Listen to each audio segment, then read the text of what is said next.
ইয়াকিলুন ইনহুম ইল্লা কাল আনআমি বাল হুম আযাল্লু সাবিলা। অর্থ হলো, সংক্ষেপে বলতেছি, একই কথা। আল্লাহ বলছে মনের ইচ্ছাকে যে নিজের খোদা বানিয়ে ফেলছে, আল্লাহ বলে তার পরিচয় আর কিছুই নয়, শুধুই জানোয়ার।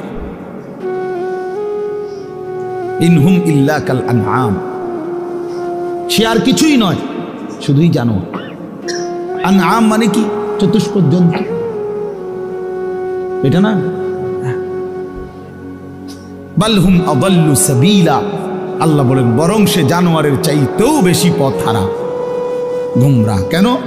এক কুকুরও বুঝে এই লাঠিটা যে উঠাইছে ওটা দিয়ে আমারে মারবে, তাই জন্য কুকুর ভাগ্যা যায়।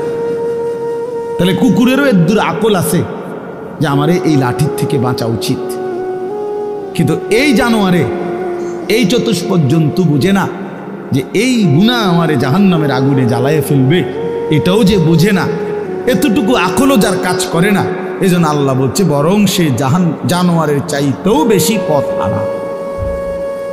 বাল হুম আযাল্লু সাবিলা,